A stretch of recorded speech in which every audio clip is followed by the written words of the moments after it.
Alors, rebonjour. Je vais vous présenter un petit contenu sur le leadership des talents. En fait, en 2009, j'ai fait une conférence, j'avais organisé Agile Tour Paris sur Nanterre.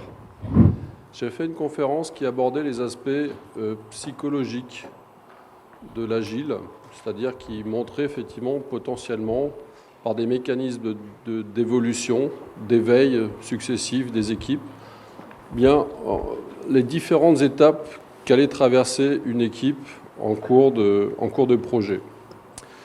À ce moment-là, j'en étais arrivé en fait à une certaine conclusion, c'est que on continue en permanence à s'éveiller. L'idée était derrière de se dire, c'est un petit peu comme l'histoire du Père Noël. Quand on nous a, à un moment donné, annoncé la mauvaise nouvelle, au début, on n'y a pas cru. Et en fait, on s'aperçoit qu'on a eu besoin, à un moment donné, de la confirmation de la part de nos parents pour valider effectivement ce fait important de notre vie. Et en fait, dans l'histoire de l'informatique, j'ai toujours cette impression de m'éveiller en permanence. Et voilà, cet exposé avait mis en lumière ces illusions et ces désillusions que l'on traverse tous en cours de notre vie. Aujourd'hui, et ça fait, je crois, juste un an qu'on s'est rencontrés, j'ai traversé un petit peu donc cette année avec plutôt une nouvelle vision, une nouvelle approche, passant du logiciel vers la psychologie, pour aller maintenant sur des choses qui touchent le physio-psychologique, grâce effectivement à Ralph et à excuse-moi, Philippe Poussin, avec qui on collabore depuis un an sur ce sujet, pour explorer effectivement ce que pourrait apporter le sport dans notre domaine d'activité. Et en fait, les choses sont, par rapport à ce que l'on fait en agile, sont pas si loin que ça que ce qu'on pourrait avoir dans le sport. La différence, c'est que le sport, c'est beaucoup plus vieux que l'agilité.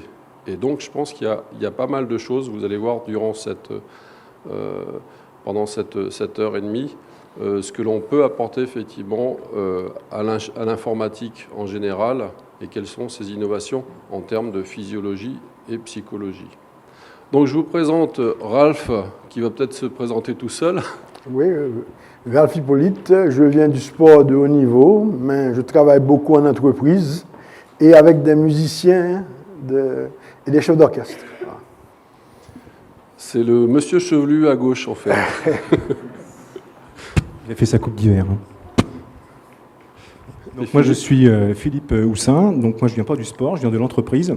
Et quand Patrice parlait d'illusion et puis de socio-psycho, on ne va pas être indigeste à l'heure de midi, on vous rassure tout de suite. Mais moi, en 2003, j'ai fait ce qui s'appelle un burn-out. Donc j'ai failli laisser ma vie au travail. Donc ça m'a pas mal questionné sur pas mal de choses. Déjà pour me reconstruire dans un premier temps. Et ensuite pour me dire comment on peut aider les gens dans un monde extrêmement sollicitant, de plus en plus rapide, à pouvoir être naturellement efficaces dans leur contexte. Alors je me suis posé la question pour moi, en premier, pour reconstruire un certain nombre de choses et d'indicateurs physiologiques que j'avais perdus. On aura l'occasion de les expérimenter pendant cette séance, pas pour tout le monde, mais pour certaines personnes, de voir ce qui se passe au niveau de la physiologie. Et puis, il y a 4-5 ans de ça, je me suis dit, il y a quelques environnements intéressants à aller interroger. Donc, il y a le monde de l'aventure. Donc, je travaille aussi avec un navigateur qui s'appelle Marc Tiercelin. J'ai beaucoup travaillé avec lui sur comment on traverse en solitaire des épreuves comme faire 4 tours du monde en solitaire.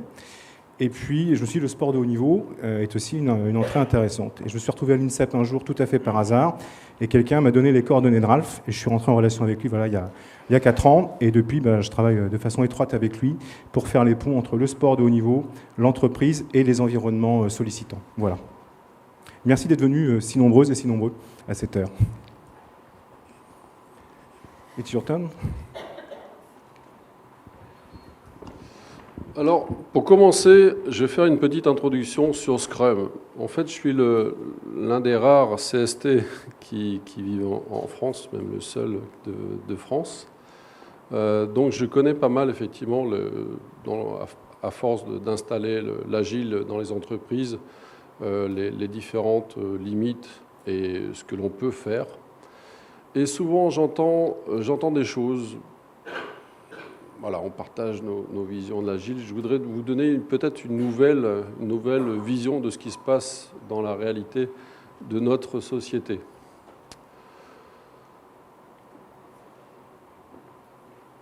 L'innovation, en fait, explose.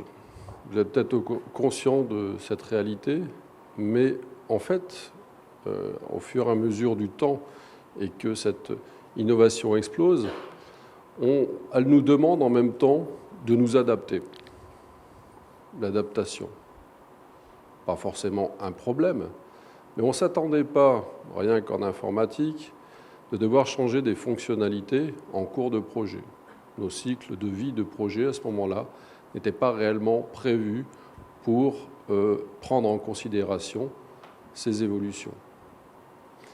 On les dénombre à un pourcentage de 25% en cours de route actuellement. Et cette innovation va continuer à exploser, en fait, dans le temps. On parle à ce moment-là de métriques qui s'appellent des Jésus, qui n'a rien à voir avec le personnage. Non, c'est pas spirituel en plus. Mais il n'empêche que, voilà, on a quelque chose avec des pics qui arrivent de plus en plus prononcés en cours de route. Il va falloir s'adapter avec le temps face à ce changement. Le problème, c'est que jusqu'à présent, le changement, c'est sympa quand on change un petit peu, mais changer beaucoup peut apporter également de gros problèmes.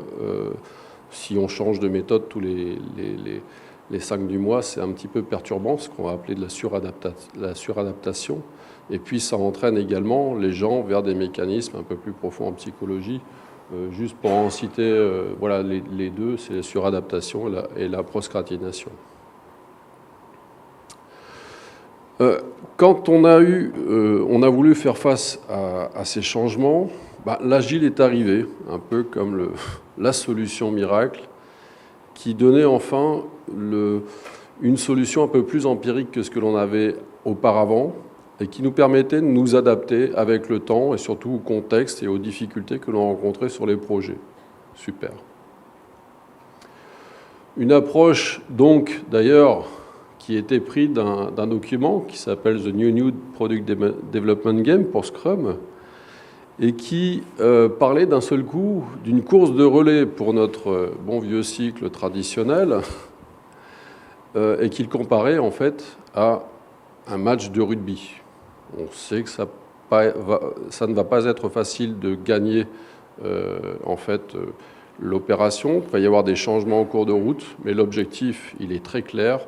On doit quelque part transformer nos essais et avancer quoi qu'il se passe dans cette équipe. Donc le joli tapis bleu ici se transforme parfois en un match de rugby sous la pluie avec un peu plus de boue. Voilà, on sort du monde idéal vers quelque chose qui est un peu plus de la réalité. Imaginez demain qu'on vous annonce que vous allez faire un match de rugby contre les All Blacks. Voilà, c'est un petit peu le truc. Et on sait qu'on va s'en prendre plein la tête. OK ? Et ça, voilà, il va falloir arriver à un moment donné à se dire peut-être qu'on va quand même gagner face à cette équipe.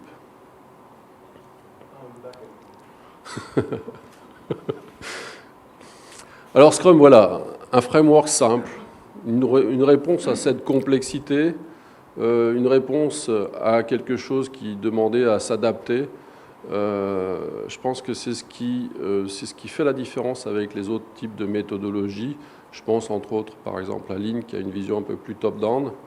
Là, on a quelque chose qui vient de l'équipe. C'est un framework, un cadre de travail simple qui est donné entre les mains d'une équipe de développement logiciel et qui va se l'approprier, le faire évoluer, le faire émerger avec sa propre signature au sein de l'entreprise. Donc c'est juste trois boîtes en fait, trois points, les rôles, des timebox et des artefacts et un petit cycle de vie derrière. Scrum remet en fait l'humain au centre des préoccupations. On parle par exemple, pour Scrum fonctionne bien, on parle de transparence, comme nous a exposé tout à l'heure Martine.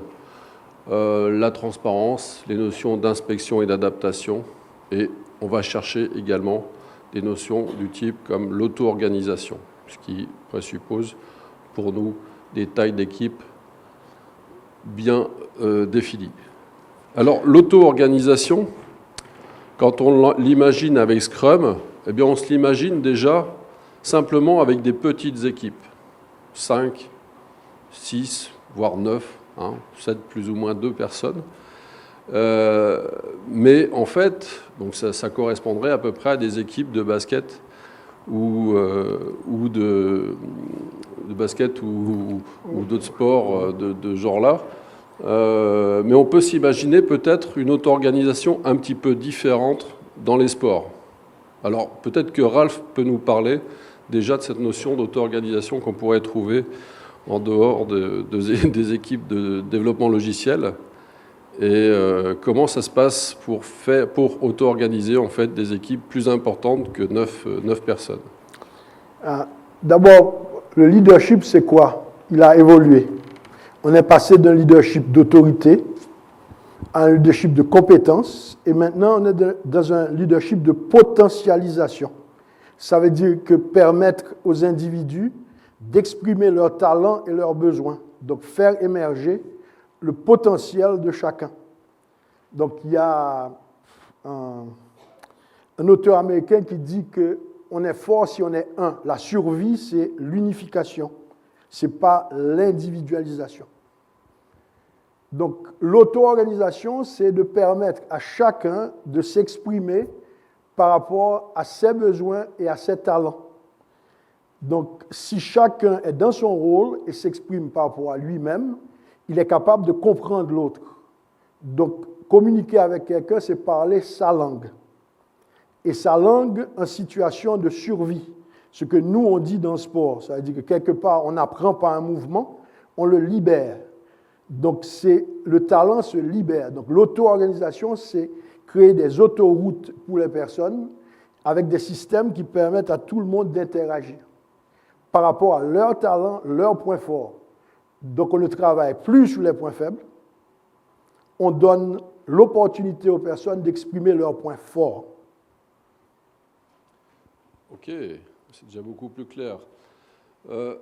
Donc, l'auto-organisation, comme on le vit, on pourrait très bien en fait le composer avec d'autres choses. On voit les systèmes tels que l'on vit dans l'informatique, avec des systèmes plutôt introvertis, extravertis, et on s'arrête que là. Mais visiblement, il y a certainement d'autres axes, effectivement, à développer. On va voir ça tout à l'heure. La deuxième problématique qui m'intéresse est un peu plus subtile en Agile. C'est lorsque l'innovation augmente, l'adaptation devient aussi de plus en plus important. Et je me pose la question, en fait, qu'est-ce qui va changer dans mon entourage après un certain temps? Tous les 2 ans, faut-il changer de métier? Est-ce qu'il faut changer et le changement de technologie ne nous simplifie pas non plus la vie? Alors, ce changement perpétuel, qu'est-ce qui me reste comme alternative? Vous voyez ce que je veux dire? On gravit à un moment donné, quand on débute une carrière, c'est super sympa, on gravit rapidement les échelons, mais au cours du temps, c'est nous qui retrouverons en fait en haut de l'échelle, et bientôt on va devoir y redescendre. Alors, c'est un petit peu aujourd'hui ce que je ressens, c'est qu'en fait, on a l'impression, avec le temps, qu'on va devoir s'adapter, qu'à un moment donné, il y a peut-être une voie sans issue à la fin. Alors, ce qu'il y a de bien avec l'agile, c'est qu'on devient quelque part très très performant. Et on se dit, tiens, à la fin, il y a peut-être une autre vie. Mais est-ce qu'on devra prendre en fait notre retraite comme les sportifs à 35 ans? Est-ce qu'il y a une vie après 35 ans en informatique? Il y a peut-être déjà qui sont à la retraite sans le savoir dans la salle, mais enfin, j'en fais partie, j'en ai 45, donc vous avez le plus jeune retraité de la salle devant vous peut-être. C'est peut-être pour ça qu'ils sont là en fait. C'est peut-être pour ça. Ils se posent la question. Alors, On peut voilà, Ralph, qu'est-ce qu'on peut faire après 35 ans en informatique? Peut-être que tu as la solution. Qu'est-ce qui se passe en fait dans le sport? Comment ces gens évoluent dans leur carrière après avoir fait peut-être leur carrière en début sur le terrain? Le sport, c'est être capable de se transformer et essayer d'adapter et d'utiliser ce qu'on a appris pour faire évoluer, pour faire autre chose. Mais comme toute personne qui a beaucoup donné, qui sait exprimer à fond, il faut être capable de se ressourcer et ne pas aller au-delà de ses limites. Donc la capacité de récupérer, de planifier, de stabiliser ce que l'on fait, c'est très important. Le sport va à l'extrême. Parfois, il va chercher trop loin dans les capacités humaines, qui fait qu'à 35 ans, on n'a plus les capacités nécessaires et peut-être qu'on n'a même plus l'envie. Donc le changement, c'est de faire autre chose et d'apporter, de transformer ce qu'on a appris dans d'autres domaines.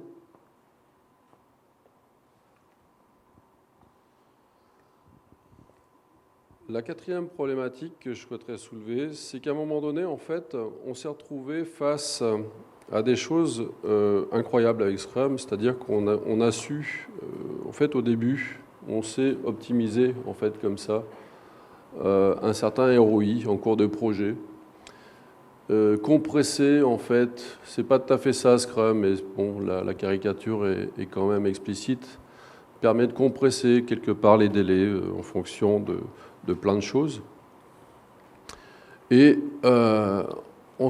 je me suis rendu compte qu'en fait, maintenant, les clients demandaient, me faisaient la remarque que si on fait un projet en 1 an, on sait qu'on ne va pas tenir ces délais dans un cycle traditionnel.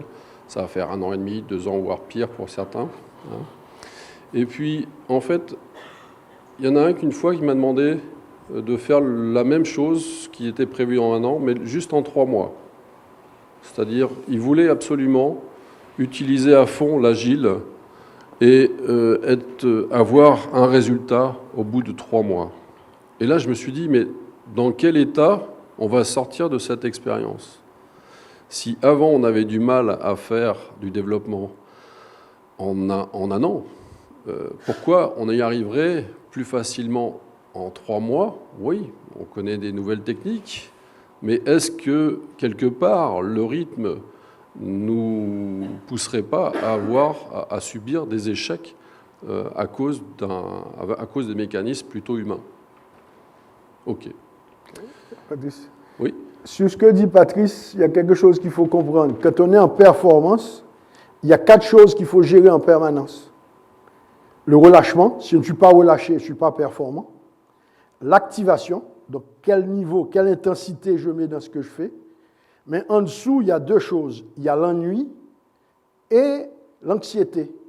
Donc c'est comment je combine ces 4 facteurs-là qui fait que j'arrive à me sortir. Beaucoup d'échecs sportifs sont dus à l'ennui. Parce que quelqu'un qui travaille de manière très intense, quand il s'arrête, il ne sait pas quoi faire de lui-même. Quand je ne traîne plus et je ne travaille plus, je ne sais plus quoi faire. Philippe? Okay. Donc, je ne sais plus quoi faire parce que je m'ennuie et je m'ennuie très vite. Plus je suis intense, plus je m'ennuie rapidement quand je ne fais rien. Donc, ça devient une sorte de drogue. Et comme je ne me repose pas, je vais en anxiété. Donc, pour moi, l'anxiété, le stress, c'est l'interaction entre activation et anxiété. Okay. Don't tell me, show me. Je vais essayer de faire une démonstration plus explicite. Je vais le faire sans micro parce qu'il est là. Donc, je vais parler suffisamment fort. Les gens du fond, vous m'entendez? Vous levez la main, je ne vous entends pas. Moi, je ne vous entends pas. Donc, l'idée que Ralph me défend, c'est celle-ci, en fait. C'est finalement, on parle d'énergie, c'est ça que ça veut dire. Si j'ai un juste niveau d'énergie, vous voyez, je peux être relativement fluide, aller travailler dans tous les sens, etc. Si j'ai plus d'énergie, c'est l'ennui, vous voyez ce qui se passe, c'est quand même, je le fais en même temps, pour que ce soit clair, vous pouvez détecter comme ça sur les gens, et à contrario, si je mets un niveau de tension extrêmement élevé, encore plus élevé, volontairement, vous voyez qu'il ne faut pas avoir la main.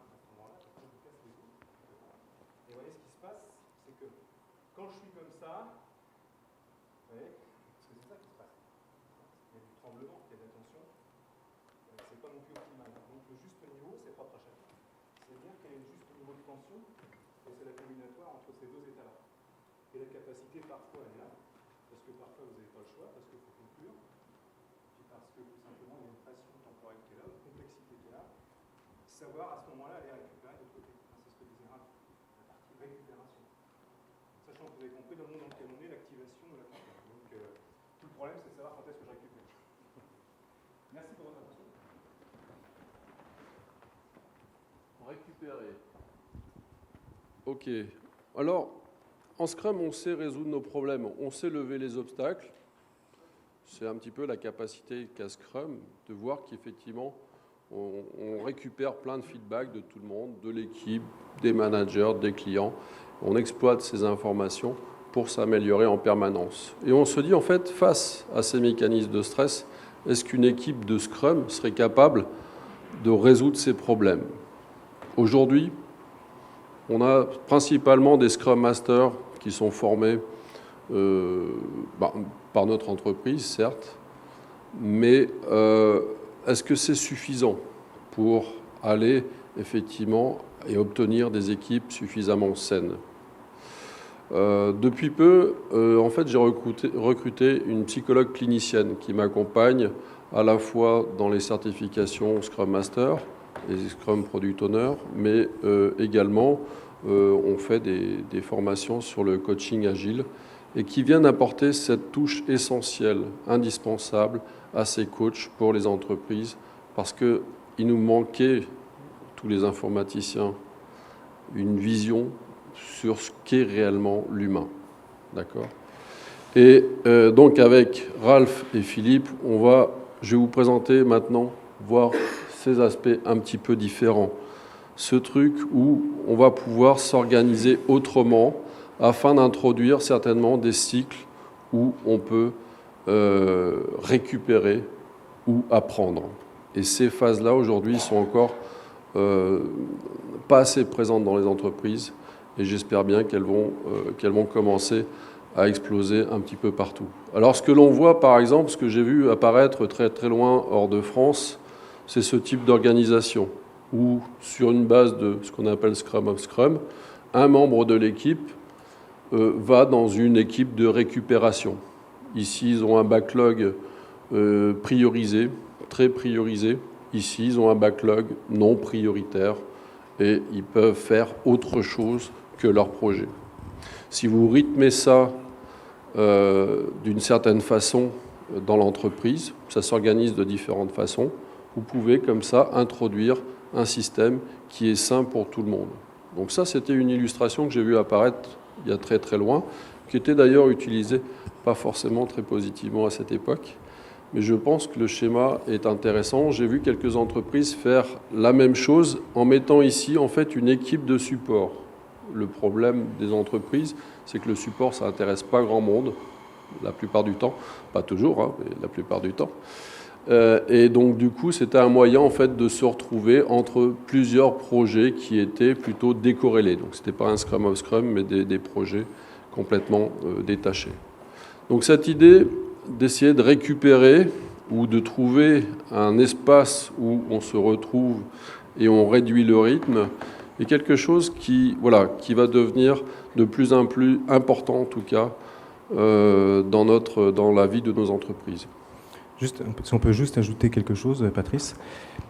C'est souvent le mot récupération, les gens l'assimilent à ne rien faire. Voilà. C'est pas ça la récupération. L'exemple de la récupération, vous prenez un cycliste qui est monté un col, il arrive en haut, la première chose qu'il fait, il ne remet pas le grand braquet, il ne part pas à fond dans les descentes. Vous le voyez faire quelque chose de très simple, c'est ralentir un petit peu, se couvrir, se réhydrater, se nourrir et attaquer la descente après. Et dans la descente, il n'est pas tout le temps en train de pédaler. Donc récupérer, ça veut dire ralentir le rythme. Ça ne veut pas dire forcément tout arrêter, s'allonger et se mettre en relaxation ou à dormir. La récupération, c'est aussi faire des choses qui sont faciles pour moi, qui ne me demandent pas d'effort, qui sont très connues, qui sont des routines, où je consomme très peu d'énergie. Et là, je suis dans une récupération. Quand vous êtes en vélo ou quand vous faites du sport, à un moment, vous sentez que vous êtes sur un rythme où vous pouvez rester très longtemps. vous êtes dans de l'activation, mais en même temps, vous restez très longtemps sur ce rythme-là. Donc c'est ça aussi, c'est savoir varier ces rythmes. Hein, c'est ça qu'il faut comprendre dans la récupération. Bien sûr qu'il y a des récupérations profondes où il faut régénérer. On va parler plus de régénération. C'est pas du tout la même chose. Quand on va en régénération, on va pour reconstruire. Donc là, effectivement, on va chuter très très fort l'activation pour laisser la récupération prendre le dessus sur l'activation pour réparer les fibres musculaires si on fait du sport, les neurones si on travaille avec sa tête, ce qui est votre cas.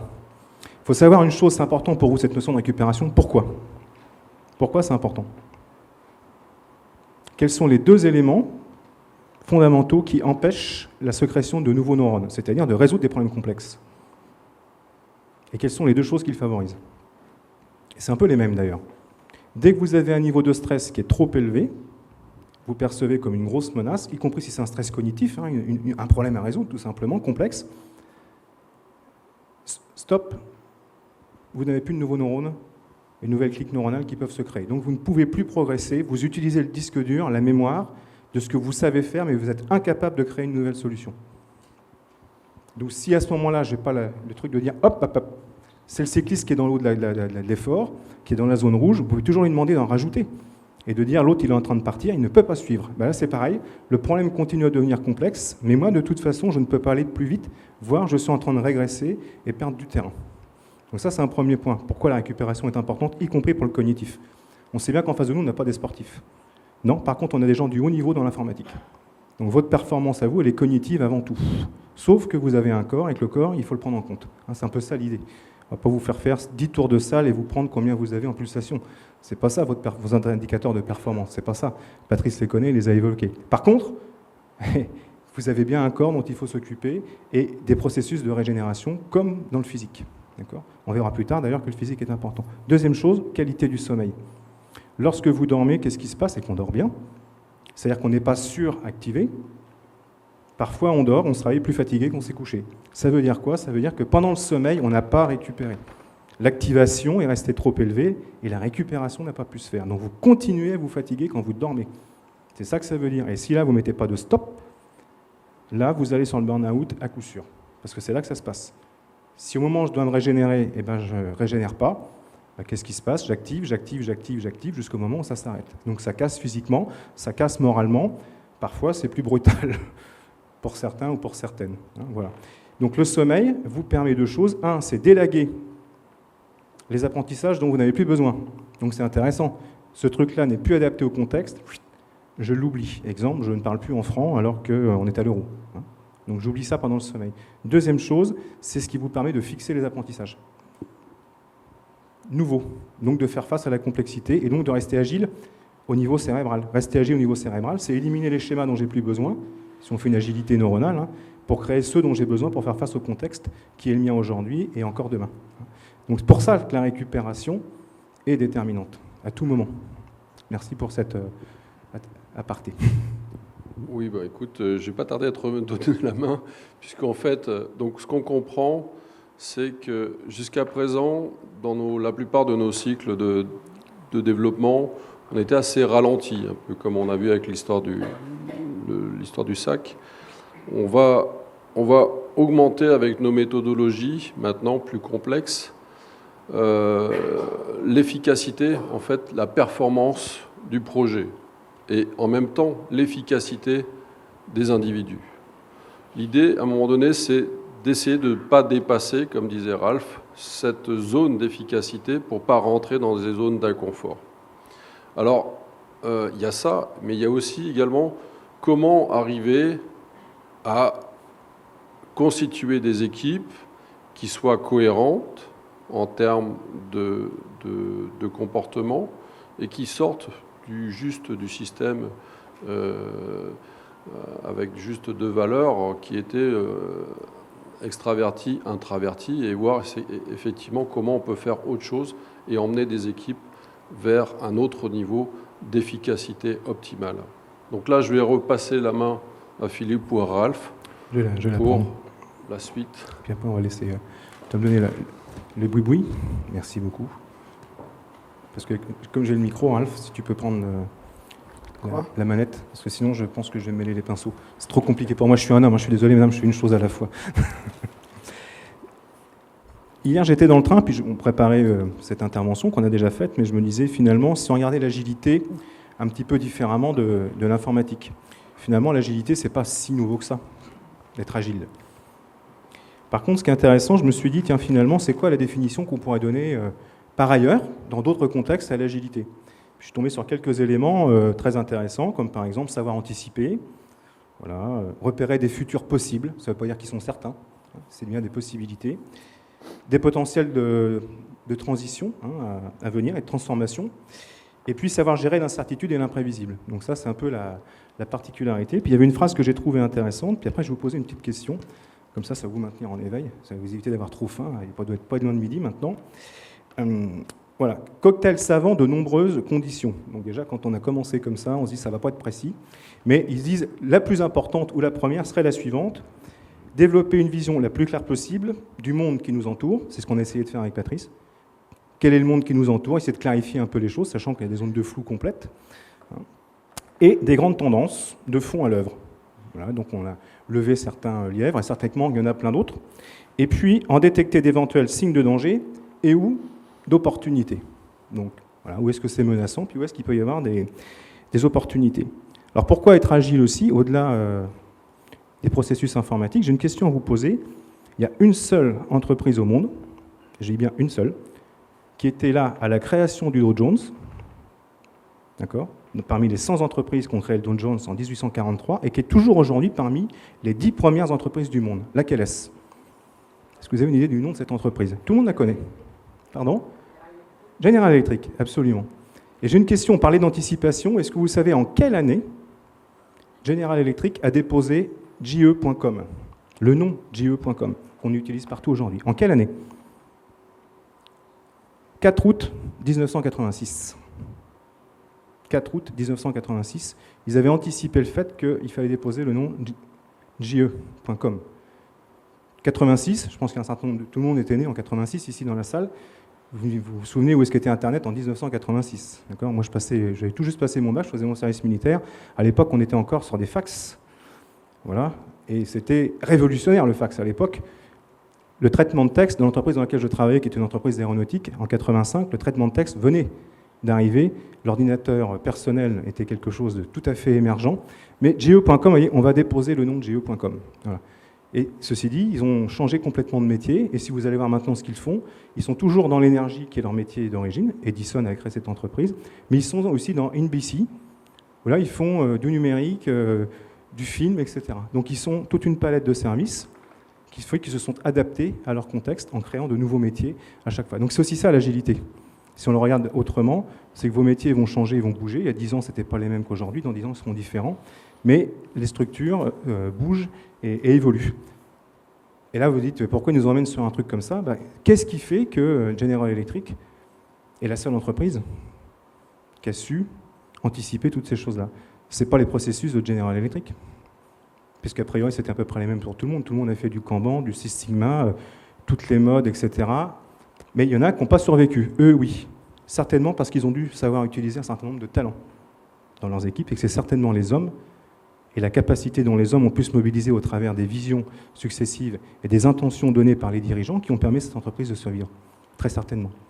Donc c'est ça un peu le lien avec ces choses-là, c'est que, quels que soient les contextes, depuis que l'homme est homme, il s'est toujours transformé. Il a toujours survécu, parfois avec fracas, ça n'a pas toujours été évident, mais il a toujours réussi à surmonter, à s'adapter à son environnement, mais ça s'est toujours joué sur les qualités des individus, et sur les qualités d'individus, et en particulier de leaders, de grands leaders, que ce soit pour le meilleur ou pour le pire. Vous voyez tout de suite à quoi je pense. Philippe, voilà. On parle de l'anticipation. L'anticipation, c'est quoi? Okay. Quelle différence y a-t-il entre vous et Federer sur le plan purement hardware? Vision et cerveau, zéro. La différence entre quelqu'un qui est très performant et quelqu'un qui ne l'est pas, c'est la capacité d'anticipation. Voir vite un signal faible dans un environnement qui n'est pas clair. Donc c'est ça l'anticipation. C'est la vitesse de détection d'une information minime dans un environnement flou. Et dans le sport, c'est ce qu'on apprend. Plus on est capable de prendre un signal faible tôt et vite, plus on est bon, plus on joue au très haut niveau. Donc vous êtes à 180 sur l'autoroute, dans le brouillard, et vous voyez le lapin qui va traverser, vous ne l'écrasez pas. Hein, c'est juste pour décontextualiser le regard différemment, mais c'est ça qu'est-ce qu'entend dire Ralph. Dans le sport, au tennis, la balle, elle arrive à plus de 180 km/h, et la longueur du terrain, elle est extrêmement rapide. Donc la vitesse d'anticipation est extrêmement importante. C'est ça l'idée. Avancer. J'avance? Pardon. Voilà. Si la technologie veut bien. Ok, c'est ça, j'ai fait ça. Pourquoi ça n'avance pas? Philippe? Vous voyez vous confirmez qu'on n'est pas expert en technologie. Okay, hein. Quoi? Pourquoi? C'est ici? C'est pas notre ici sujet. je vous fais avancer, c'est là?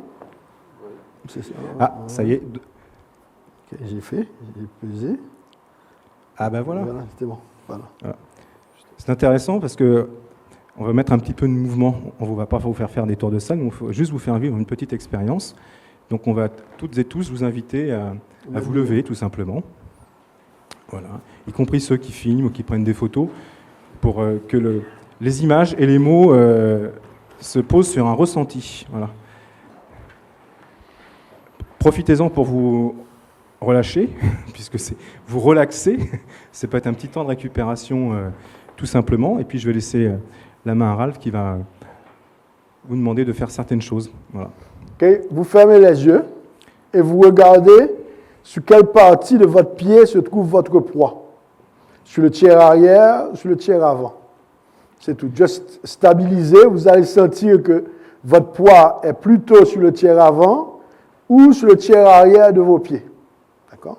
Voilà, vous prenez bien ce repère-là, vous sentez bien où est votre poids de corps, et puis on va aller sur la suite. Voilà. Okay. Et maintenant, vous allez dire juste ça. Voilà. Okay. Vous dites oui, non, oui, oui, oui. Oui, oui non, oui, oui, oui. Oui, non, oui, oui, oui. Moi, je vais faire comme Johnny, je ne vous entends pas. Okay. Vous constatez que votre poids oscille un peu. D'accord? Donc, très clairement, votre poids oscille. Très bien. Maintenant, on va faire ça. Maintenant, vous allez dire non, oui, non, non, non. Okay. Avec conviction. Hein. On peut faire mieux, je pense. Okay. Encore une fois.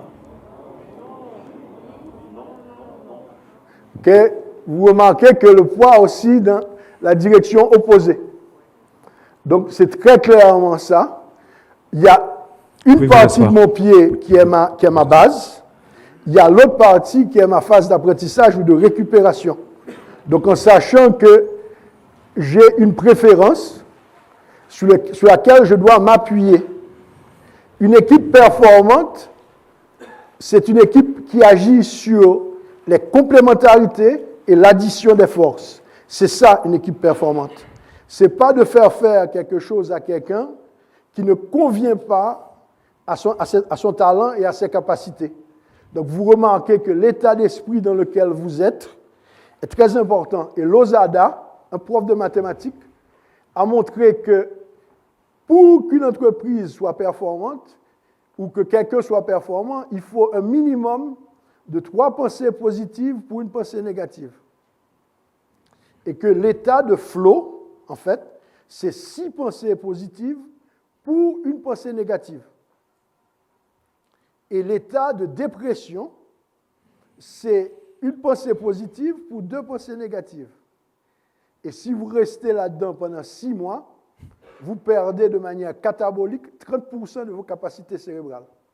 Donc, très clairement, comprendre que l'état d'esprit dans lequel je suis conditionne la performance dans laquelle je suis. Losada travaille avec des modèles mathématiques et informatiques dans toutes les entreprises et il travaille beaucoup là-dessus en écoutant le discours des personnes. Et moi, à l'entraînement ou que je travaille avec une entreprise, si vous écoutez plus de négatifs que positifs, vous êtes en contre-performance.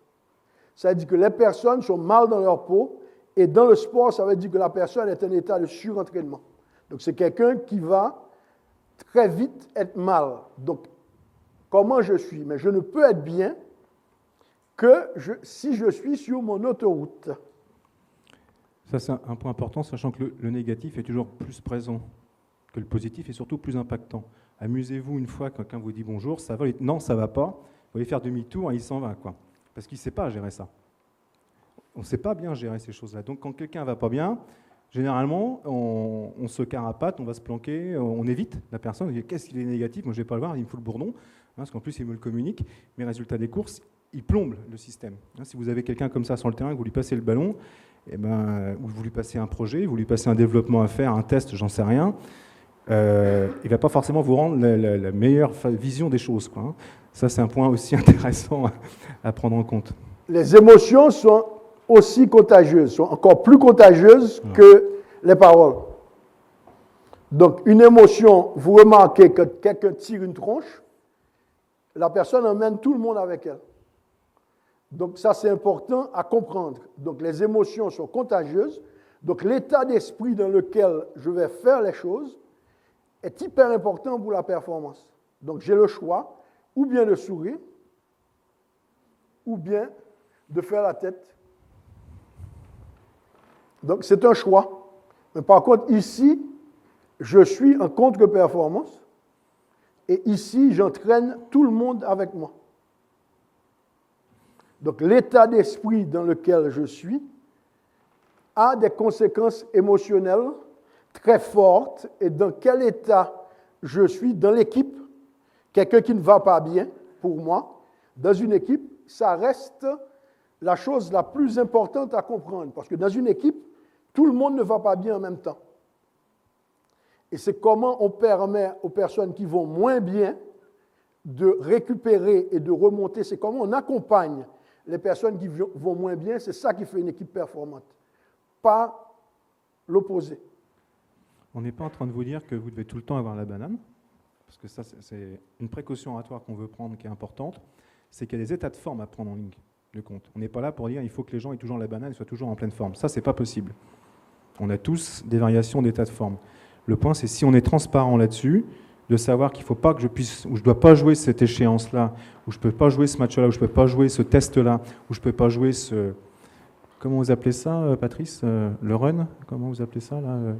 L'itération, et puis vous avez des sprints, c'est ça?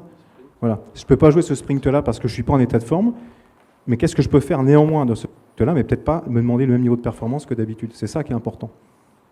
Pour ne pas perturber le groupe, et pas moi m'en rajouter, parce que si je suis déjà fatigué, que je me rajoute de la complexité, je vais plutôt amplifier ma boucle, plutôt que l'améliorer. Et du coup, amplifier la boucle, potentiel de spirale pas constructive pour l'équipe, pour l'ensemble, puisque je vais contaminer aussi un petit peu les autres. Est-ce qu'on peut faire une petite expérience? Je vais choisir 2 personnes, madame, s'il vous plaît. Il ne faut pas être au premier rang, ceux qui sont au fond. On va prendre quelqu'un du fond. Voilà, tiens, le monsieur qui est complètement au fond là-bas, qui s'était caché. Donc, oui, vous montez. Et non, monsieur, je ne rigole pas, une personne du fond. Monsieur, c'est bon. C'est bon. C'est bon. OK. Très bien. OK. Je vais vous dire ce que j'ai observé. OK. En regardant écrire quelqu'un, on a une manière de savoir quelle est sa motricité dominante. Donc, on va valider ça et on va montrer que la tête ne peut jamais rattraper le corps. Si je ne suis pas bien dans mon corps, toute la volonté du monde ne sert à rien. Donc, il faut d'abord que je récupère, que je restabilise mon corps. Je vais vous utiliser pour une petite expérience. Okay? Vous allez serrer mon doigt avec ces 3 doigts-là. Allez-y, serrez et tirez-moi. Tirez. Très bien. Okay. Voilà. Maintenant, vous allez serrer avec ces 3 doigts-là et vous allez me tirer. OK, très bien. J'ai rien dit. Très bien, pas de problème. Maintenant, vous allez me prendre avec ces 3 doigts-là. Okay, les 3 doigts, avec le pouce. Le pouce et les 2 doigts ici. Tirez-moi. OK. Par contre, ici, là, voilà, là, je peux faire tout ce que je veux, je ne peux pas. Ah, bizarre. Maintenant, on a 2 personnes qui fonctionnent de manière différente. Je vais expliquer. Donc, madame, on va faire un petit exercice. Je vais prendre votre bras et je vais vous demander de faire 10 fois dans ce sens-là. Très bien. Très bien. Maintenant, vous pliez les genoux, vous écartez les jambes légèrement. Écartez les jambes, et pliez les genoux. Prenez des photos, hein, c'est la Et seule fois que vous poussez la verrez contre comme moi, ça. poussez contre moi. OK. Et continuez et dites, c'est bon, ça suffit. Oui. Et dites maintenant, je suis forte. Je suis forte. OK, très bien. Je suis très forte. Ça se voit, Voilà. hein, ça se voit. Hein. Maintenant, on va faire ça autrement maintenant. On va vous demander de faire 10 fois dans ce sens-là. OK. Voilà. Maintenant, pliez les jambes, poussez contre moi. Et là, vous pouvez dire, je suis faible. Je suis faible. Mais le corps continue, le corps est bien placé, je réagis. L'idée de dire que parce que j'ai de la volonté, je peux faire les choses, c'est de la flûte. Je dois être bien placé dans mon corps et savoir comment placer mon corps pour être performant. Il a dit qu'il travaille avec des musiciens, vous avez vu. Et Hein. dans le sport, c'est des blessures graves parce que c'est deux manières d'entraîner différentes. C'est deux types de blessures différentes, c'est deux types de communication. Maintenant, à monsieur, je vais lui demander de faire 10 fois ça. Très bien. Très bien. Pliez les genoux, OK. Et poussez contre moi. Très bien. Maintenant, dites, je suis fort. Je suis fort. Allez-y. Très bien. Maintenant, on va faire dans le sens opposé. Là, vous allez ouvrir les mains. OK. OK, très bien. Pliez les jambes. OK. Là, allez-y. Contre moi, allez-y. Très bien. Maintenant, dites, je suis nul. Allez. Je suis nul. Allez-y, pliez les bras. Le corps est bien. Je rattrape. La pensée vient influencer quelque chose qui ne va pas.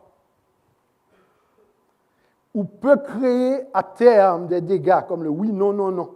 Mais par contre, je suis bien dans mon corps. Qu'est-ce que je peux dire?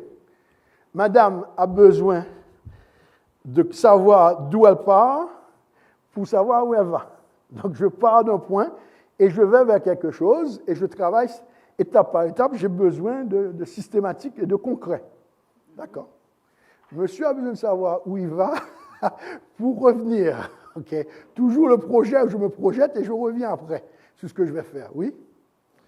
Oui, oui, oui, certainement. Donc, le projet d'abord, la carte du territoire, ensuite l'action. Donc, c'est deux manières de voir les choses.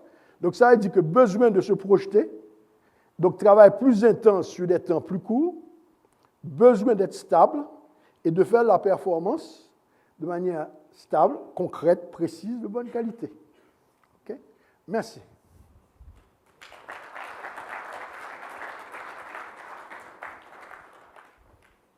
Merci beaucoup. Vas-y. C'était bien, on parlait du testing. OK, voilà. OK, c'est bon, vas-y. Donc on l'a fait avant, hein, on va continuer à en faire un petit peu. Vous aurez compris, on va faire appel à un certain nombre de personnes. Le but, c'est pas de dire c'est bien, c'est pas bien, ou de mettre les gens en vulnérabilité, c'est de mettre des choses concrètes et du vécu sur ce que l'on dit. Parce que vous avez compris que le corps intègre beaucoup plus de choses qu'on ne le pense. Voilà. Next step. Ce qu'on a fait voir tout à l'heure, Ralph disait notion de préférence. Est-ce qu'il viendrait à l'idée de quelqu'un, quand vous savez qu'il est droitier, de demander d'écrire de la main gauche? Juste pour l'emmerder, en disant, tiens, je vais te demander un truc, pour la journée, tu vas écrire de la main gauche. Ou réciproquement pour un gaucher. Je vais lui demander, tiens, est-ce que tu pourrais écrire de la main droite? Donc, ce qu'on cherche à identifier, c'est ça, c'est d'où je pars, où est-ce que les personnes naturellement s'expriment. Parce que quand vous écrivez de la main, on va faire l'exercice, tiens, tout le monde a un stylo, un papier, majoritairement, prenez votre main préférée et pendant 10 secondes, faites ce que vous voulez avec, vous écrivez, vous dessinez, vous dites voilà, j'ai faim, j'ai soif, j'en sais rien. Laissez l'inspiration venir. Alors ceux qui n'ont pas de stylo, vous faites comme si, je ne sais pas. Voilà, vous faites avec votre main préférée, c'est-à-dire la droite pour les droitiers, la gauche pour les gauchers, vous faites ce que vous voulez 10 secondes. Voilà. Voilà. Mais vraiment, vous faites ce que vous voulez, hein. Aucune consigne particulière. Voilà. Et puis maintenant, on va changer de main, on va mettre le stylo dans l'autre main. Alors pour ceux qui sont en retard, ils vont commencer par le plus désagréable, mais c'est pas grave. Et là, je vais vous demander d'écrire votre nom, votre prénom, la date du jour en toutes lettres. Voilà. Et puis je vous donne 40 secondes. C'est-à-dire, je vous mets une contrainte de performance avec du délai dans quelque chose qui est une zone d'inconfort pour vous. C'est-à-dire que je vous envoie dans cette petite boucle-là. Et puis je vous laisse faire, je vous laisse vivre l'expérience. Je pourrais aussi, si j'étais vache, en même temps dire il ne reste plus que 10 secondes ou 15 secondes, l'histoire de rajouter un peu de pression. Vous savez, comme les deadlines qui tombent sur l'ordinateur en disant J-3, J-2 heures, etc. Le truc qui met en confiance. Voilà. Voilà, l'idée, c'est ça, hein, d'expérimenter la préférence qu'on vous a fait voir sur scène, avec des gens qui partaient d'une certaine manière, d'autres qui partaient d'une autre manière. C'est ça, c'est que tous, on part de certaines choses, et lorsque c'est nourri, c'est facile, c'est une autoroute. Comme votre main droite ou votre main gauche, si vous êtes droitier ou gaucher, vous avez une consommation d'énergie très faible, et vous avez un résultat tout à fait satisfaisant rapidement. De l'autre côté, c'est pas que vous ne pouvez pas le faire, mais la consommation énergétique n'est pas la même, l'énergie que vous mettez n'est pas la même, la conscience que vous mettez n'est pas la même, l'aisance n'est pas la même. Donc ça ne veut pas dire que, vous voyez, on va toujours être sur une jambe. On ne peut pas passer notre vie comme ça, c'est pour ça qu'on a une main droite et une main gauche. C'est qu'elle sert de soutien ou autre, ou qu'elle me permet d'aller récupérer, hein, ou d'apprendre à taper du pied gauche si je suis droitier, etc. Mais tant qu'à faire, j'aime bien toujours m'appuyer sur le côté où je suis fort. C'est ça l'idée que l'on souhaite défendre, parce que là, c'est là que sont les talents des gens, naturels, spontanés. Vous n'avez pas besoin de leur apprendre. Il y a besoin de canaliser, éventuellement d'en prendre conscience, éventuellement de le libérer, éventuellement de le rappeler, éventuellement de le ramener dessus. Hein. Mais c'est facile. Ralph ? Une équipe a un profil. Donc le groupe doit fonctionner sur le profil d'équipe. Par contre, chaque individu doit être capable de s'exprimer à l'intérieur de ce groupe et de ce profil. Donc chacun est utilisé pour ses forces et pour ses capacités, et on apprend à parler la langue de l'autre. Très important de parler la langue de l'autre. Ce qui est facile pour certaines personnes est difficile pour d'autres.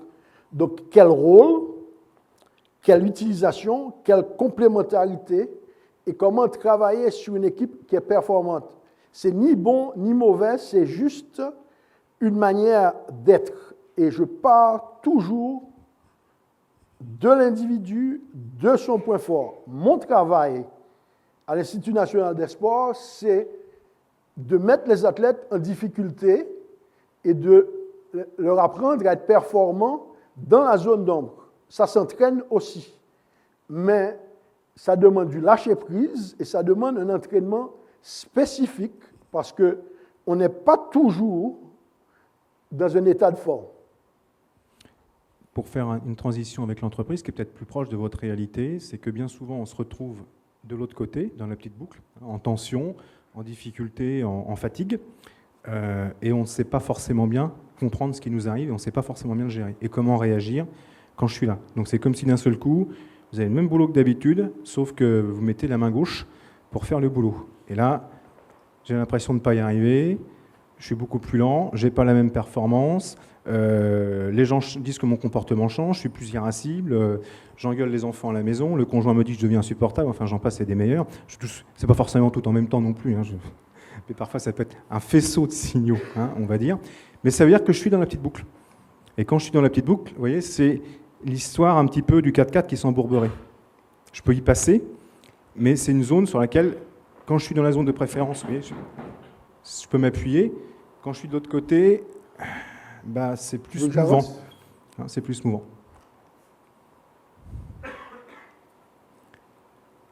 Voilà, c'est ça l'idée. Oui. Donc quand je vais chercher quelqu'un sur sa zone d'expression, sa main droite quand il est droitier, ben, je peux lui demander de faire des arabesques, de s'exprimer, de grandir, de progresser, d'être exigeant avec lui, hein, dans cette zone-là, parce que c'est là où il peut l'être.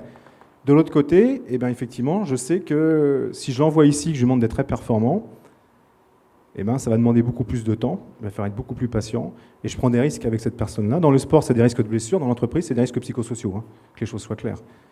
Si quelqu'un reste durablement ici, c'est là où vous commencez à rentrer dans les phénomènes d'agressivité dans un premier temps, d'apathie dans un deuxième temps, et puis après, soit vous êtes capable de revenir et vous régénérer, soit vous allez sur des phénomènes d'arrêt de travail.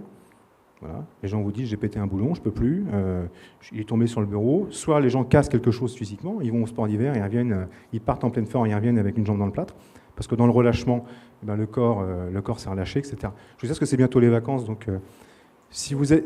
L'idée, c'est quoi? C'est que si vous avez tiré dessus intellectuellement, vous partez en vacances. On a eu le cas la semaine dernière avec une personne qu'on rencontrait. Bon, il partait voyage de noces aux Maldives et il était parti en disant, je vais faire de la plongée. Et ça faisait 18 mois qu'il n'a pas pris de vacances et qu'il travaillait quasiment 6 sur 7, voire 7 sur 7. On lui a dit, attends peut-être 3-4 jours avant d'aller faire de la plongée, régénère, récupère du décalage, régénère-toi, fais des choses qui te font plaisir, reconstitue un capital de sommeil, puis après, va faire de la plongée. Parce que là, sur transition comme ça, le risque de l'accident de plongée, il n'est pas à négliger, quoi. Si vous naviguez en Méditerranée, moi je fais des bateaux en Méditerranée tous les ans, les samedis matins, vous avez la VHF, béliling, toutes les demi-heures, vous avez un accident de plongée.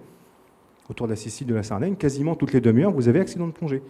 Les gens arrivent, ils sortent d'une année de boulot, etc. Oui, on va profiter dès la première minute, et ils plongent. Pour certains, c'est la dernière plongée de leur vie qu'ils font. Hein.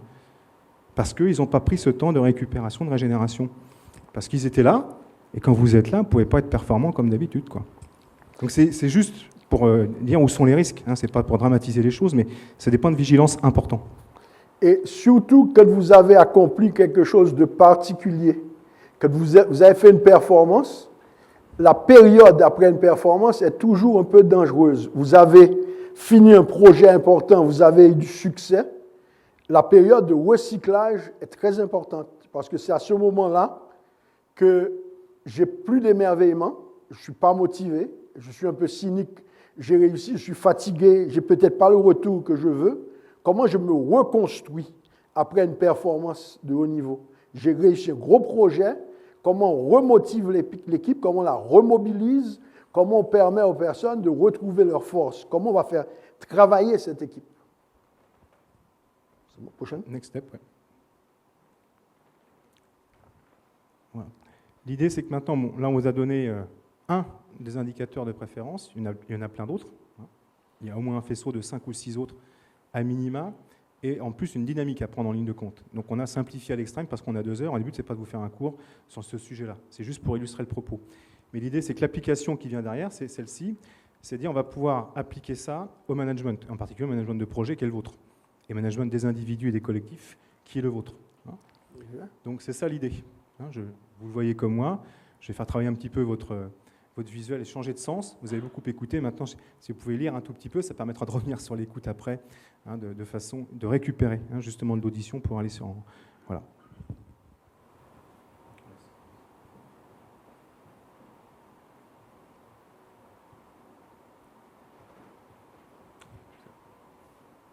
Okay.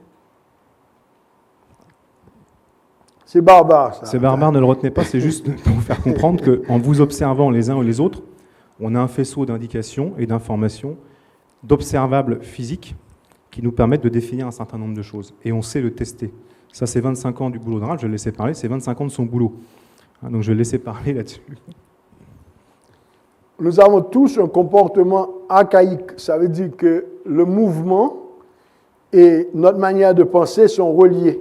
Dans des situations de survie, nous utilisons les mêmes mouvements et vraisemblablement, certainement, les mêmes schémas cognitifs sous stress. Donc, on a des schémas cognitifs prioritaires qui sont liés à nos mouvements de base. C'est ce que Damasio appelle la conscience qui est dans le pont du cerveau, qui est ce qu'on appelle le cerveau reptilien. Donc, quelque part, on a cette base, et cette base conditionne notre manière de percevoir, de faire, et nos besoins par rapport au mouvement, à l'apprentissage et dans la relation dans une équipe. Donc, ça veut dire que dans comment je bouge, comment je réagis, quels sont mes besoins primaires. Donc, ces besoins doivent être respectés et compris au départ. Donc, on a des tests et maintenant, on est en train de mettre en place des algorithmes avec des informaticiens pour montrer qu'en mesurant le mouvement de quelqu'un, la foulée de quelqu'un, nous avons une signature motrice qui est notre signature motrice qui fait partie d'un de ces 4 profils, et en mesurant le temps au sol, la longueur de la foulée, le type de travail qu'on fait, on peut mesurer ça maintenant de manière très simple.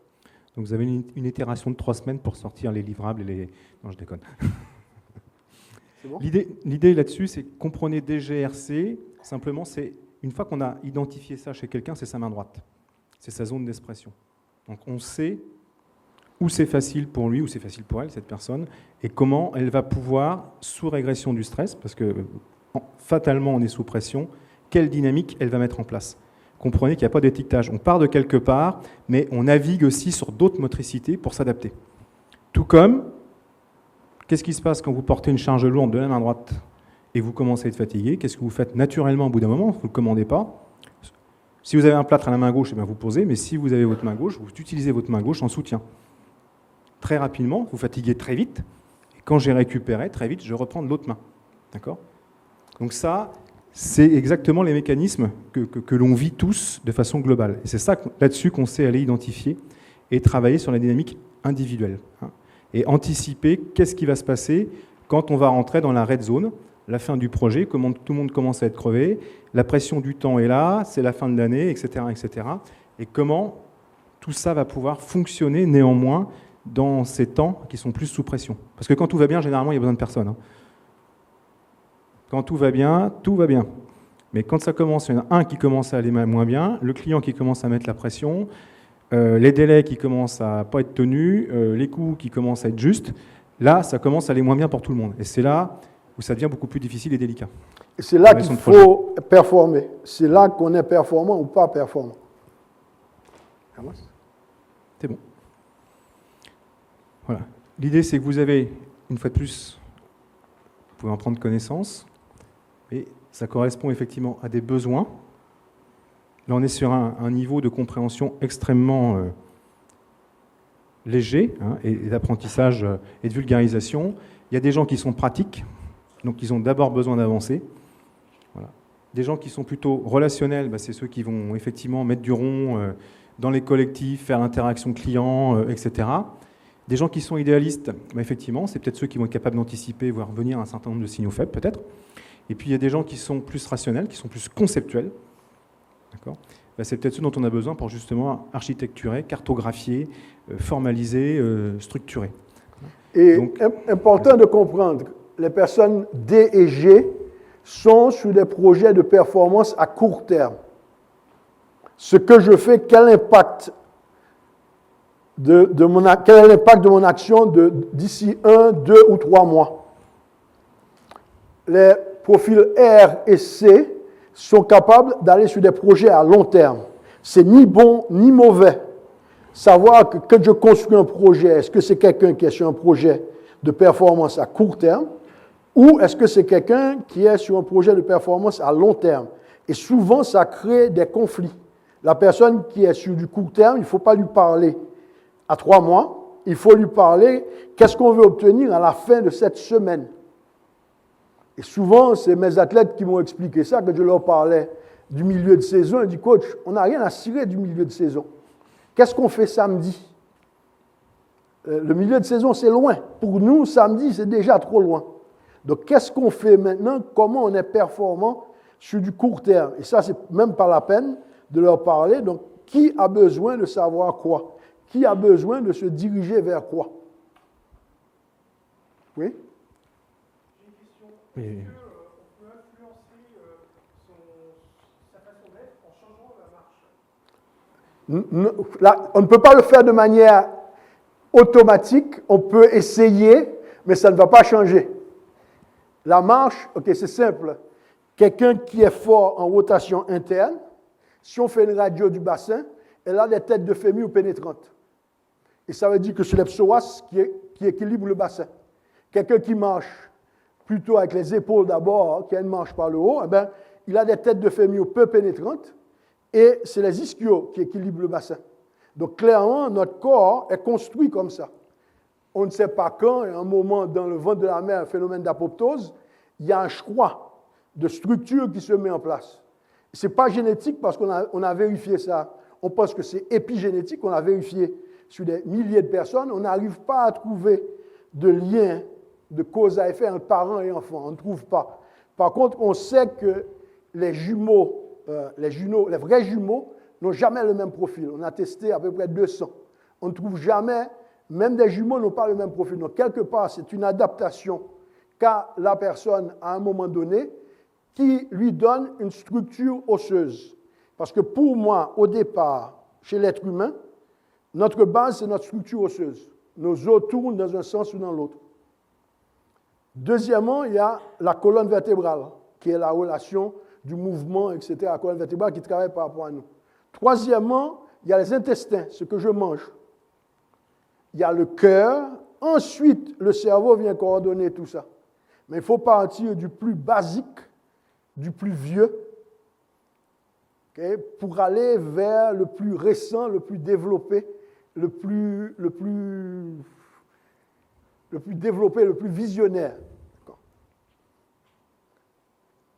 Pourquoi on vous parle de l'intestin aussi? Parce que où et comment s'arrête le cerveau? Parce que ça, c'est une question, un point à clarifier. Où commence le cerveau et où est-ce qu'il s'arrête? Majoritairement, il se trouve où le cerveau? De façon dominante.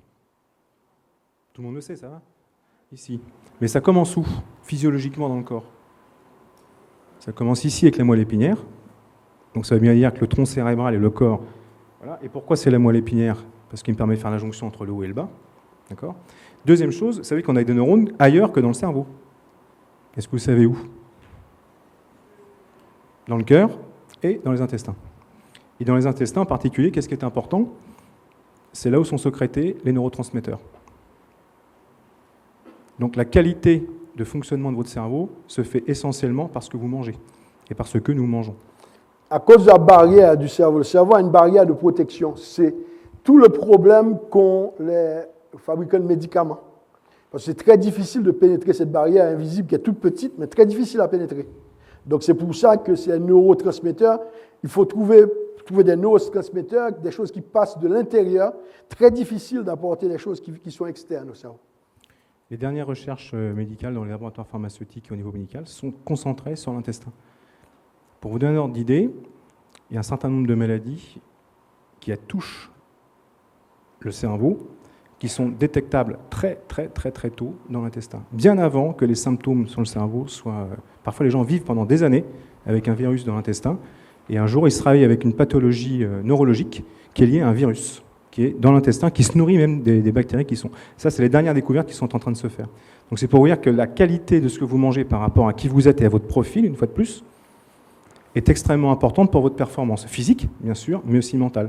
Parce que la qualité des signaux, la vitesse à laquelle vous allez pouvoir utiliser tout votre cerveau va être dépendante des influx et de la qualité des signaux qui vont être transmis via les neurotransmetteurs, entre autres. Le fait de bouger aussi peut vous aider. Vous comprenez que quand je fais ça, j'active avant-arrière du cerveau. Quand je fais ça, j'active droite-gauche. Je vous dis ça pourquoi? Parce que vous faites des stand-up meetings, c'est bien ça? Donc le stand-up meeting, c'est pour ceux qui penseraient que c'est une erreur. Pour beaucoup de gens, c'est plutôt très bien parce que ça va leur permettre d'activer, d'intégrer de l'information, voire de trouver des idées qu'ils ne trouveraient pas s'ils restaient assis. Parce qu'ils vont activer d'autres parties du cerveau qui sont plus implicites, qu'on est incapable d'atteindre si on ne bouge pas.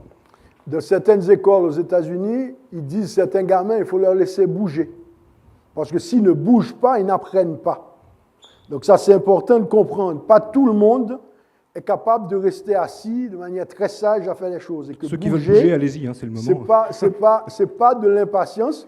Pour intégrer, c'est bouger. Et maintenant, je recommande aux entraîneurs des sportifs de haut niveau et dans l'apprentissage, je mets des personnes sous des WAF, des choses qui déséquilibrent un peu, qui font travailler la proprioception et qui permettent d'intégrer par le mouvement et par d'autres canaux ce qui se passe globalement. Donc, pas toujours être assis pour prendre, utiliser le corps, utiliser d'autres schémas, d'autres choses pour apprendre. C'est bon? Voilà. Donc là, ce qui est intéressant, une fois de plus, c'est une introduction, mais en fonction, vous voyez, de ce qu'on a vu avant sur les différentes préférences, les G, les R, les C et les D, on va avoir effectivement des notions d'approche managériale qui sont totalement différentes. Ça ne veut pas dire qu'il y en a une qui prévaut sur l'autre. On parlait tout à l'heure de leadership. La différence entre le leadership et le pouvoir, c'est que le pouvoir, c'est un chef qui a l'autorité et qui décide pour tous. Le leadership, c'est celui qui a la compétence et les talents en fonction du contexte et qu'on va utiliser. D'accord ? On parlait de rugby tout à l'heure, on ne passe pas le ballon à un pilier pour faire un débordement sur l'aile, quoi. C'est ça l'idée. Donc quand vous passez un ballon, par exemple, à quelqu'un qui est solidaire et humain, vous lui demandez de faire de la technique et du financier, vous lui dites, tiens, voilà, fais-moi ça, et il va le faire, hein, mais il va avancer à la vitesse d'un pilier le long de la ligne de touche, quoi. Donc il y a de fortes chances qu'il soit vite rattrapé par la patrouille, ou qu'il s'épuise avant la ligne d'essai, avant la deadline. Hein, c'est ça l'idée. Donc autant savoir quel ballon je donne à qui et utiliser son leadership alternatif. Nous avons chacun un point d'entrée, d'accord?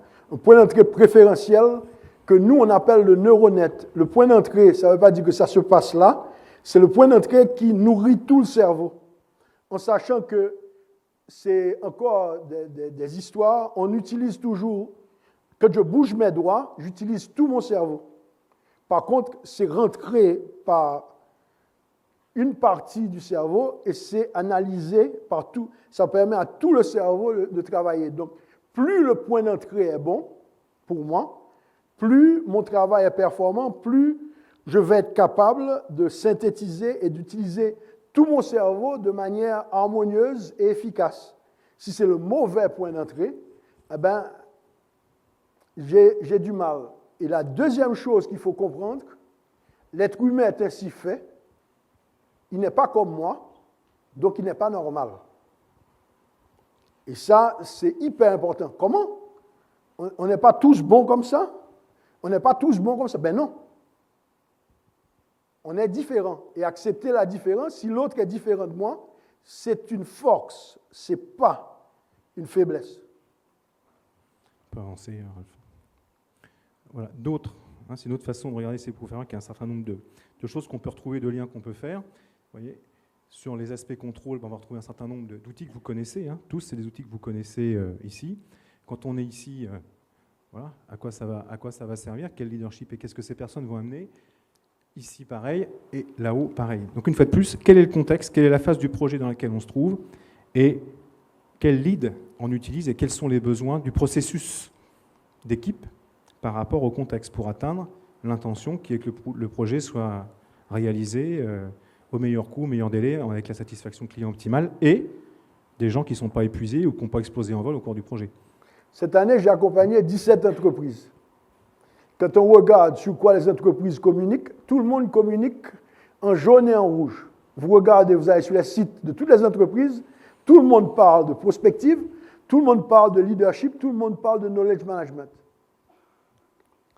Quand vous creusez un peu, tout le monde évalue à gauche.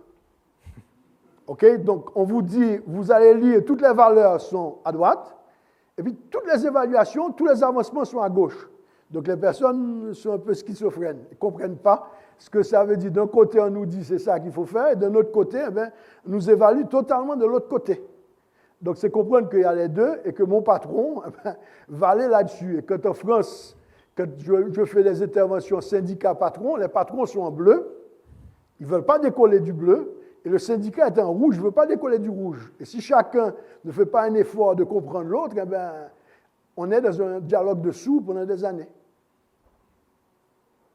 Tout le monde aura reconnu les couleurs de la CGT, non je déconne.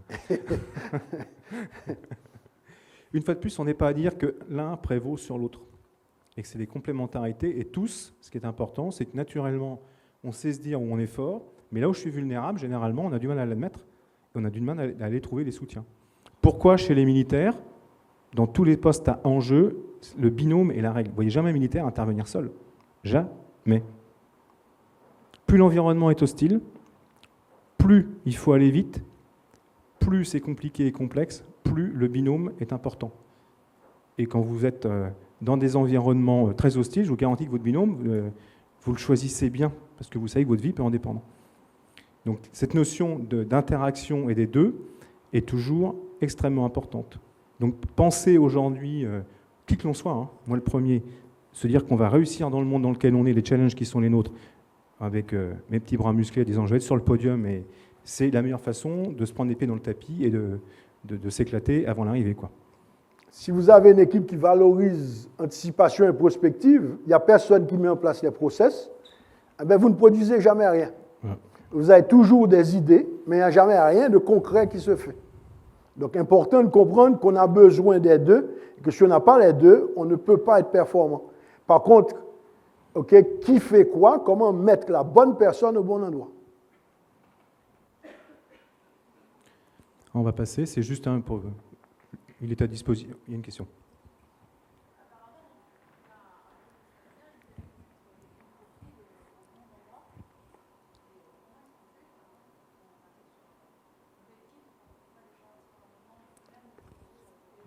Si on a une nouvelle équipe, on ne connaît pas les gens, Philippe. La question est intéressante pour tout. Bon, donc, apparemment, donc, pour qu'un projet fonctionne bien, il faut que les personnes soient à des tâches qui correspondent à leur profil. Donc, si on arrive sur un projet et qu'on ne connaît pas les gens, comment est-ce qu'on fait pour les catégoriser selon ces 4 profils? Est-ce qu'on leur demande... Non, okay. Je ne dis pas qu'il faut connaître. Ce serait bien d'avoir les personnes capables de faire un diagnostic. C'est le travail qu'on fait, ça s'apprend. Mais ce qu'on veut mettre par là, c'est être à l'écoute. Si quelqu'un a des difficultés à faire quelque chose, eh bien, c'est que quelque part, ça ne lui convient pas.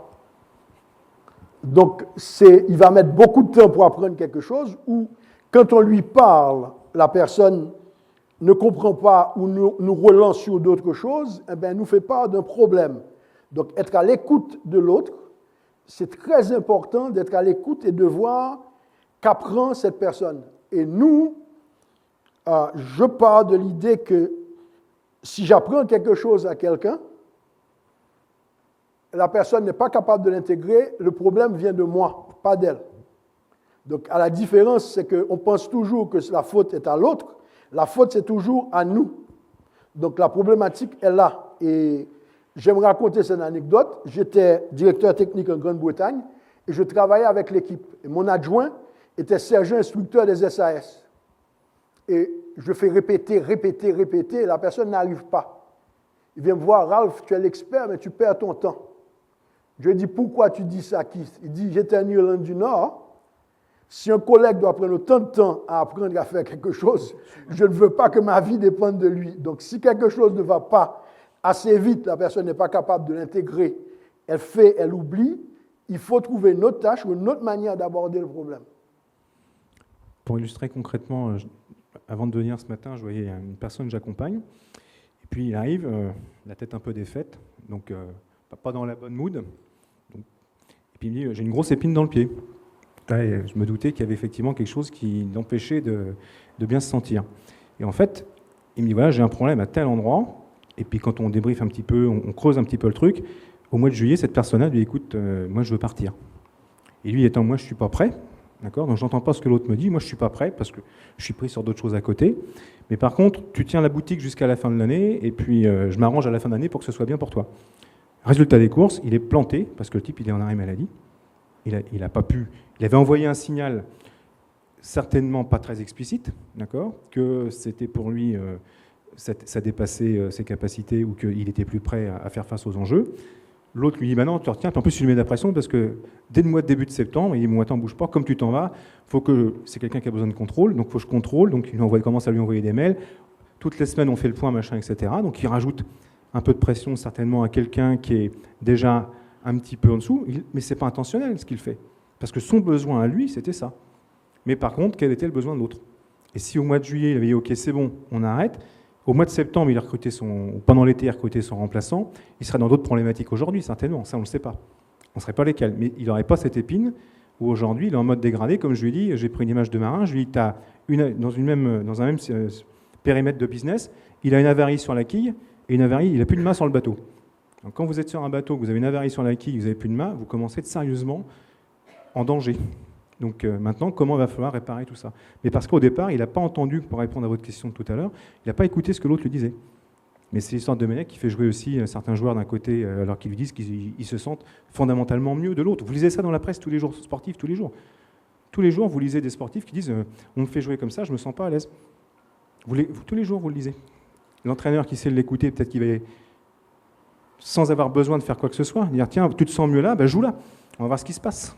Être curieux, tu sens mieux à faire ça, fais ça, on va voir ce qui se passe. Et on peut être très surpris. Autre exemple, l'accompagnement d'un codir. Ça arrive souvent que j'accompagne des codirs.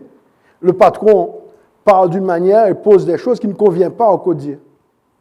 Quand on fait prendre conscience au patron qu'il faut répondre à d'autres choses d'abord, brusquement, quelque chose qui était conflictuel, qui ne marchait pas, commence à mieux marcher. Voilà. C'est bon, Philippe?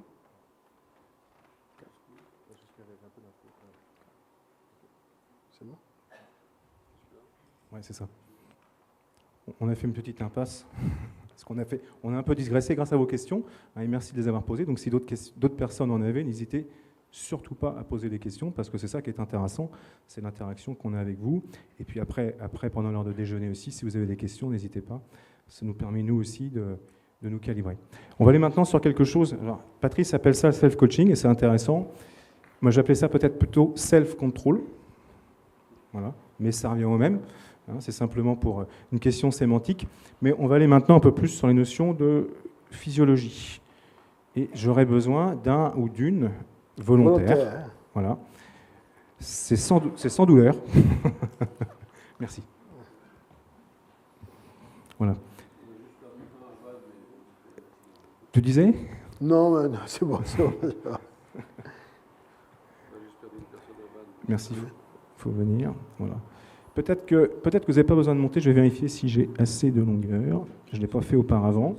Ça vous évitera. Peut-être que si vous pouvez vous asseoir. Hop, peut-être à côté du beau jeune homme, là. C'est un ami, j'en profite, je te flatte. Ça ne va pas le faire. À moins que... Si on monte l'ordinateur, voilà. Si on monte l'ordinateur, si on va récupérer le mètre qui nous manquait. Voilà, formidable. Voilà, c'est super. Vous essayez tranquillement. OK. Tu cliques sur OK. Voilà. Alors tout le monde dit c'est la méthode Coué, c'est pas la méthode Coué. Simplement, le capteur que j'ai... Votre prénom, c'est ? L'ALIA. C'est bien comme ça que ça se prononce ? L'ALIA. Que l'ALIA a sur son index va mesurer simplement deux choses. Le premier, c'est son rythme cardiaque. Donc ça, c'est une grandeur que vous connaissez tous. La variation instantanée du rythme cardiaque. La seconde, tu as lancé le... C'est le 3, je crois.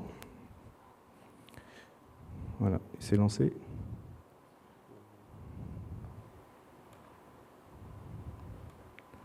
Alors, bouge pas, quand c'est comme ça. Je ne suis pas informaticien, moi je fais des reboots sauvages, comme ça je ne suis pas enquiquiné. Voilà. Parfait. Hop. Parfait, c'est parti.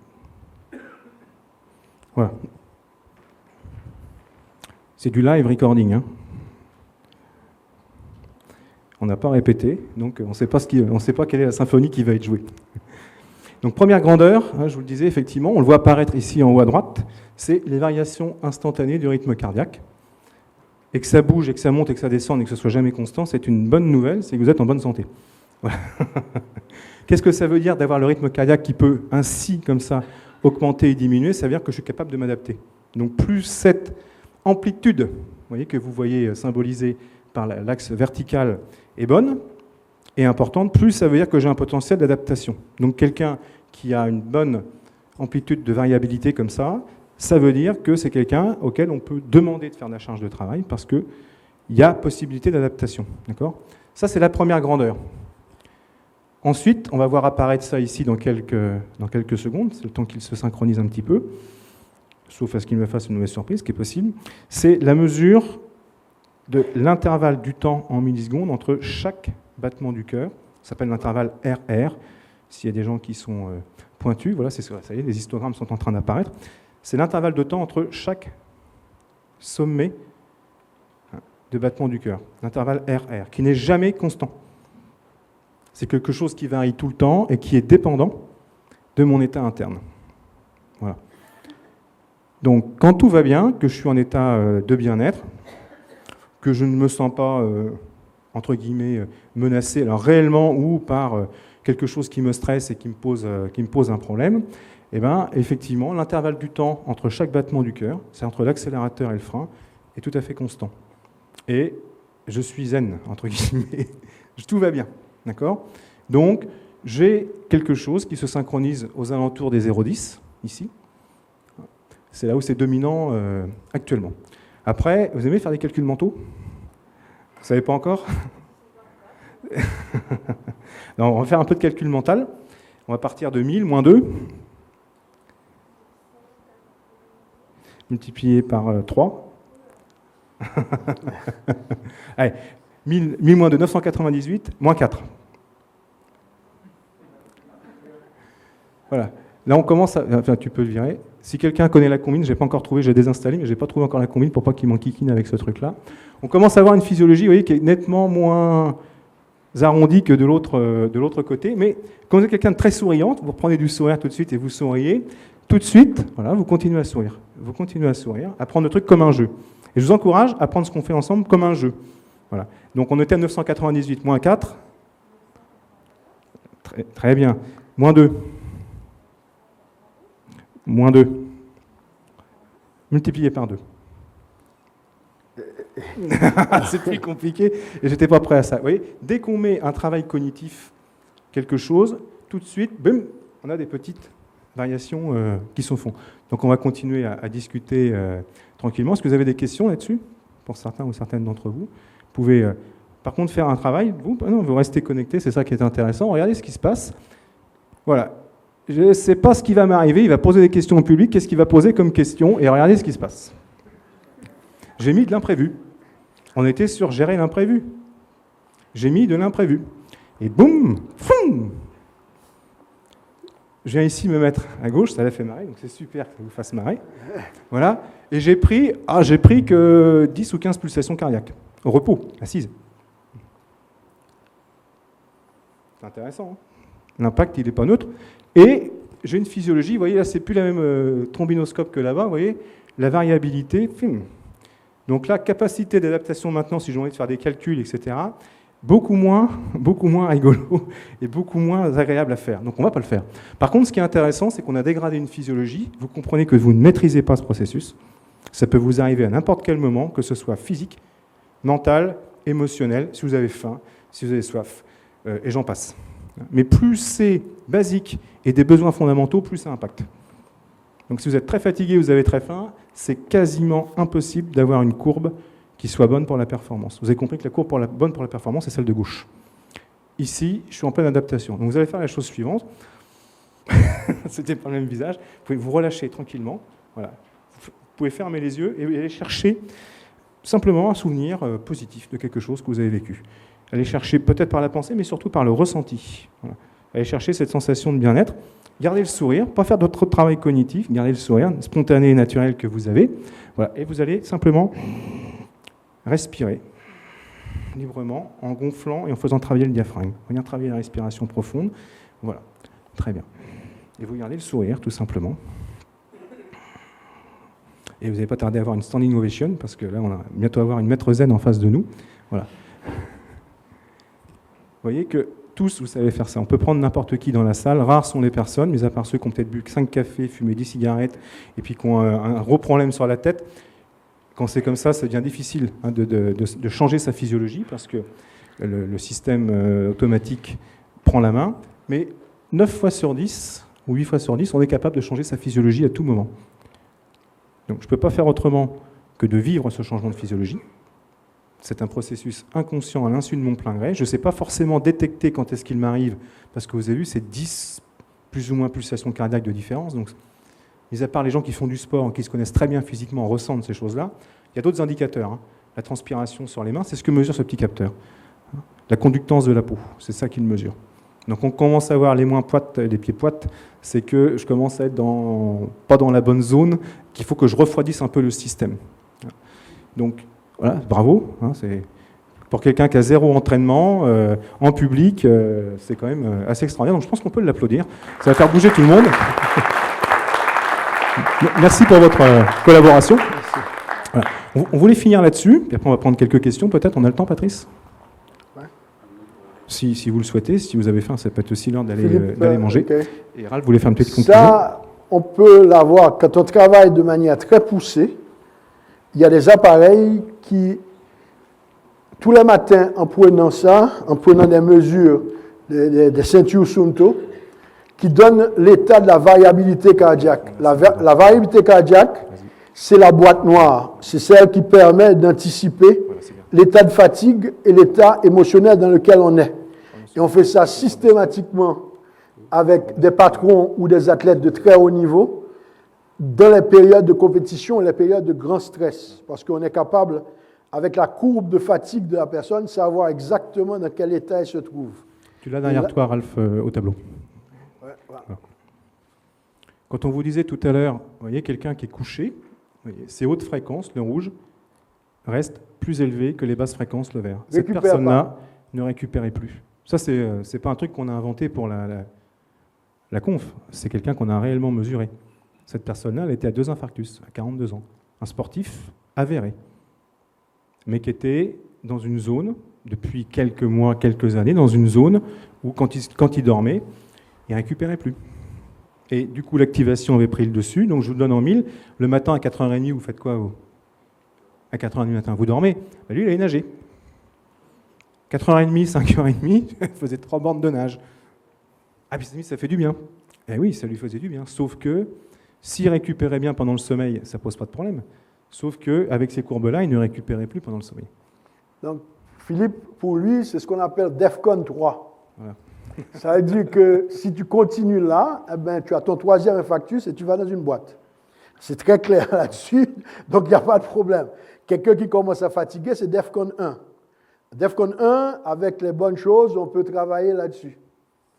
DEFCON 2, faites attention, vous allez vers DEFCON 3. Si vous y êtes, vous allez en burn-out. Donc très clairement, okay, on peut garder des mesures, on peut avoir l'état de la boîte noire, et quelqu'un qui ne va pas très bien, ça se voit sur ces mesures-là.